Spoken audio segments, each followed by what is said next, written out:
آؤ بھائی، میں نے کہا اور تجربہ گاہ میں چلے آئے۔ آخر آپ اب یہاں کیا دیکھنا چاہتے ہیں؟ اس میں کوئی شک نہیں، مجھے ایسا معلوم ہو رہا ہے جیسے ہم کسی خاص چیز کو نظر انداز کر رہے ہیں۔ پہلی بار تجربہ گاہ کا جائزہ لیتے ہوئے میں نے اس چیز کو دیکھا تو تھا، لیکن کوئی توجہ تک نہیں دی تھی۔ اب مجھے یہ بھی نہیں معلوم کہ وہ کیا چیز تھی، لیکن یہ احساس ضرور ہو رہا ہے کہ وہ کوئی اہم چیز تھی، لہٰذا ہمیں اسی جگہ کے ایک ایک انچ کا بغور جائزہ لینا ہے۔ تو جب آپ نے پہلی بار دیکھا تھا اسی وقت کیوں نہ توجہ دی؟ آفتاب نے برا سا منہ بنایا۔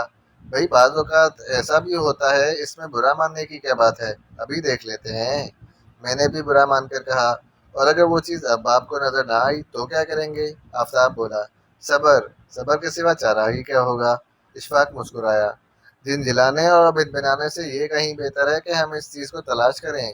بھائی جان آپ اس کی کوئی نشانی بتا سکتے ہیں؟ اخلاق بولا، نہیں، مجھے قطعاً یاد نہیں وہ کس قسم کی چیز تھی، کیا تھا؟ میں نے کندھے اچکائے اور ایک ایک چیز کو غور سے دیکھنے لگا۔ انہوں نے بھی میرا ساتھ دیا۔ سب چیزیں اسی حالت میں تھیں جس طرح ہم چھوڑ گئے تھے۔ ہمارے بعد کسی نے کمرے میں شاید قدم بھی نہیں رکھا تھا۔ سنو بھائی، یوں بات نہیں بنے گی۔ ہم ذرا آپس میں بات چیت بھی کرتے رہیں۔ پروفیسر صاحب کی لاش اس جگہ فرش پہ پڑی تھی، ان کا سر دروازے کی طرف اور ٹانگیں سامنے والی دیوار کی طرف تھیں۔ وہ چت پڑے پائے گئے تھے، ان کی پیشانی میں گولی کا سوراخ تھا اور آس پاس خون پھیلا ہوا تھا۔ اب ذرا غور کرو، مرنے سے پہلے پروفیسر صاحب اپنی اس کرسی پر بیٹھے اپنے کام میں مصروف تھے کہ انہوں نے قدموں کی آہٹ سنی۔ وہ چونک کر مڑے، لیکن انہیں شاید کوئی حیرت نہ ہوئی، کیونکہ قاتل جانا پہچانا تھا۔ اگر قاتل جانا پہچانا نہ ہوتا تو پروفیسر صاحب ضرور گھبرا جاتے اور اس سے الجھ پڑتے، لیکن کمرے میں چونکہ کوئی بے ترتیبی نہیں پائی گئی تھی، اس لیے خیال یہی کیا گیا کہ ان کے اور قاتل کے درمیان کوئی ہاتھا پائی نہیں ہوئی تھی۔ لیکن یہاں سوال یہ پیدا ہوتا ہے کہ اگر پروفیسر صاحب قاتل کی آواز یا قدموں کی آہٹ سن کر اس طرف مڑے تھے اور کرسی سے اٹھ کر کھڑے ہو گئے تھے، تو پھر تو گولی لگنے کی صورت میں ان کا سر دیوار کی طرف اور ٹانگیں دروازے کی طرف ہونی چاہیے تھی۔ لیکن ہمیں جو تفصیلات بتائی گئی ان کے مطابق ان کا سر دروازے کی طرف اور ٹانگیں دیوار کی طرف۔ تب پھر یہ کہا جا سکتا ہے کہ وہ اس وقت کرسی پر نہیں تھے، دروازے کے آس پاس کسی جگہ کھڑے تھے۔ ایسے میں قاتل اندر داخل ہوا، اس کے ہاتھ میں پستول تھا۔ اس نے پروفیسر کو ہاتھ بلند کرنے کا حکم دیا اور خود چل کر کمرے کے اندر تک آ گیا، یعنی سامنے والی دیوار کی طرف، اور پروفیسر سے بولا، پروفیسر وہ ڈائری کہاں ہے جس پر تم نے اپنی تازہ ترین ایجاد لکھ رکھی ہے؟ وہ اب یہاں نہیں، میں نے اسے ایک محفوظ جگہ رکھوا دیا ہے۔ شاید پروفیسر صاحب نے یہی جواب دیا ہوگا۔ بتاؤ ورنہ میں گولی مارتا ہوں، قاتل گرایا۔ میں کہہ چکا ہوں ڈائری یہاں نہیں ہے، پروفیسر نے جواب دیا۔ اچھا یہ بات ہے، تو پھر یہ لو، ڈائری میں خود ہی حاصل کر لوں گا۔ یہ کہہ کے اس نے ٹریگر دبا دیا۔ شاید پستول بے آواز تھا، بے آواز نہ رہا ہوگا تو بھی یہاں گولی چلنے کی آواز سننے والا تھا ہی کون؟ بیگم صبوری کا کہنا ہے وہ نچلی منزل میں گہری نیند سو رہی تھی اور جوارہ اپنے کوارٹر میں، اور ادھر قاتل نے شاید کمرے کا دروازہ بھی بند کر لیا ہوگا۔ بہرحال کسی نے گولی چلنے کا دھماکہ نہیں سنا۔ پروفیسر کے گرنے کے بعد قاتل نے ڈائری کی تلاش شروع کر دی۔ لیکن بھائی جان ڈائری یہاں کہاں تھی؟ وہ تو ان کے دوست شاہد ضیاء کے پاس تھی۔ اشفاق بول اٹھا، اوہ بھائی، قاتل کو تو یہ بات معلوم نہیں تھی، لہٰذا اس نے الماریاں کھول ڈالی، سیف کو بھی دیکھا، لیکن ڈائری کہیں نہ ملی۔ وہ واپس مڑا، لیکن پروفیسر کی ٹانگوں میں الجھ کر گرا اور گرتے گرتے میز کا سہارا لینے کی کوشش کی۔ اس کوشش میں اس کا ہاتھ میز کے ایک کونے پر پڑا، تاہم وہ سنبھل نہ سکا اور گر گیا۔ ادھر آؤ میں تمہیں دکھاؤں میں کس چیز کو نظر انداز کر گیا تھا۔